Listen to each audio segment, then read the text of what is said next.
In the beginning, there were apothecaries. These early pharmacists, tracing their roots back to ancient Egypt and Greece, were the cornerstone of medical treatment and advice. Apothecaries were not just men behind counters, they were botanists, chemists, and even physicians, providing communities with a holistic approach to health. As we journey into the Middle Ages, their role in society became even more prominent. From drafts of herbs to potions and salves, apothecaries were the go-to source for remedies.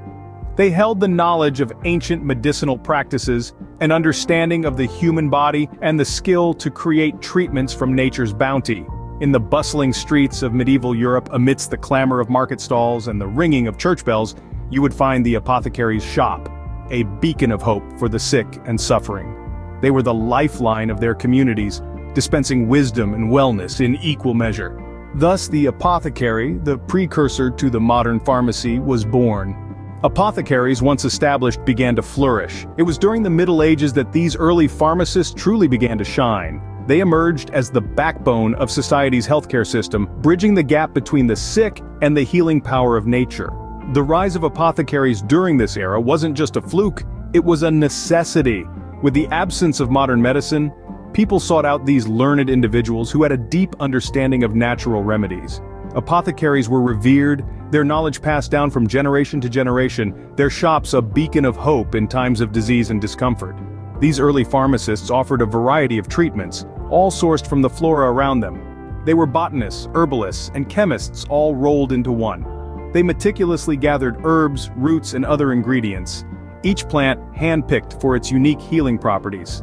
These concoctions weren't just a mishmash of ingredients. No, they were carefully crafted recipes, each ingredient serving a specific purpose. Whether it was willow bark for pain, lavender for anxiety, or chamomile for sleep, these remedies were tailored to the individual's needs. The apothecary's role didn't stop at concocting remedies. They were also educators, sharing their knowledge with the community. They taught us to respect nature, to understand its capacity for healing, and to use its gifts wisely. They were the original holistic health practitioners, treating not just the body, but the mind and spirit as well.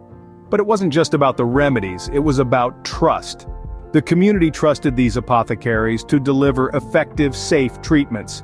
They were the first line of defense in a world without modern medicine. They were the healers, the advisors, the confidants. They weren't just selling potions, they were selling hope. And so apothecaries became an integral part of society. They were more than just a shop on the corner. They were a refuge, a place of learning, and a beacon of hope. They served their communities with dedication and passion, their knowledge and skills instrumental in the well-being of society.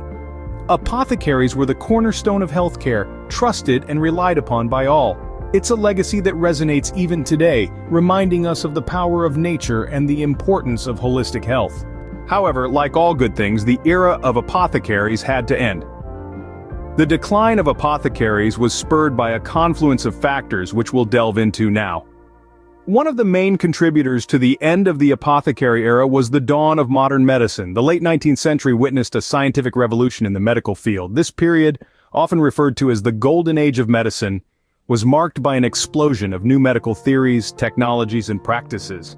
Doctors began to understand diseases better, and with this knowledge, they were able to develop more effective treatments. The art of healing started to shift from a reliance on herbal remedies to a reliance on chemically produced medicines.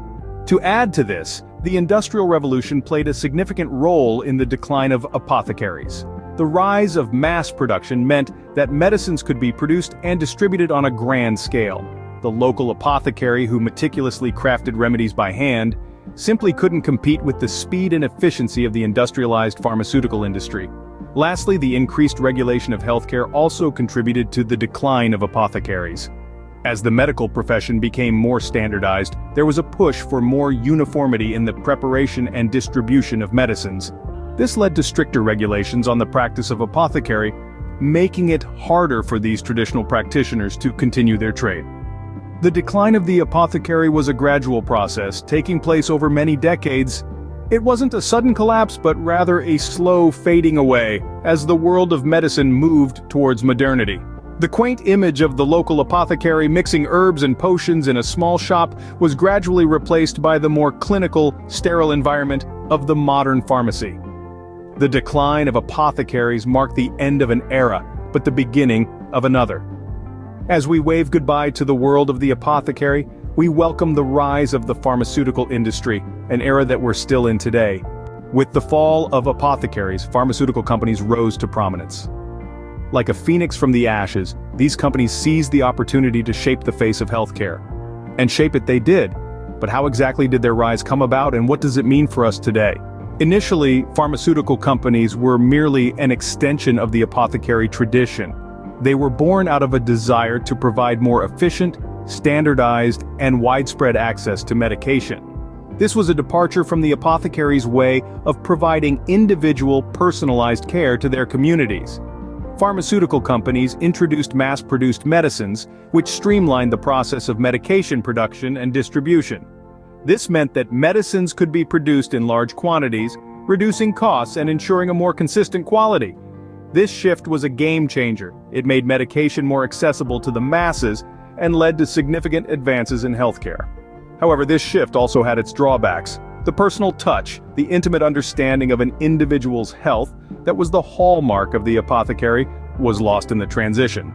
Medicines became a one-size-fits-all solution, with little room for customization or adaptation to individual needs. Moreover, the rise of pharmaceutical companies has also led to a commercialization of healthcare. The focus has often shifted from patient care to profit margins.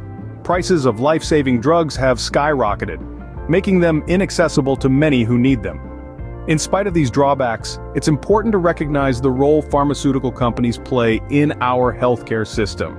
They have been instrumental in the development of life-saving drugs and vaccines and continue to push the boundaries of medical science. Yet, amidst this landscape dominated by pharmaceutical giants, the spirit of the apothecary lives on. There's a growing movement towards a more personalized approach to healthcare, one that values the individual and their unique needs. Apothecaries may no longer be the cornerstone of healthcare, but their influence is still felt. And who knows, perhaps we'll see a resurgence of this time-honored tradition in the future. Pharmaceutical companies now dominate the healthcare landscape, but the spirit of the apothecary lives on. Apothecaries may be a thing of the past, but their principles live on. Today we're witnessing a renaissance of these ancient practices, with an increasing number of people turning to herbal remedies and DIY healthcare. This resurgence is not just about nostalgia or trend following, it's a response to the impersonal nature of modern medicine and a return to the holistic approach embodied by the apothecaries. In the comfort of our homes, we can create our own apothecaries, a personal space filled with herbs, essential oils, and natural remedies. This not only gives us control over our health, but also allows us to reconnect with nature and its healing power. To get started, all we need is a curiosity about plants and their medicinal properties, and a willingness to learn and experiment. In the end, the apothecary, in its new form, continues to provide care and healing, just as it did centuries ago.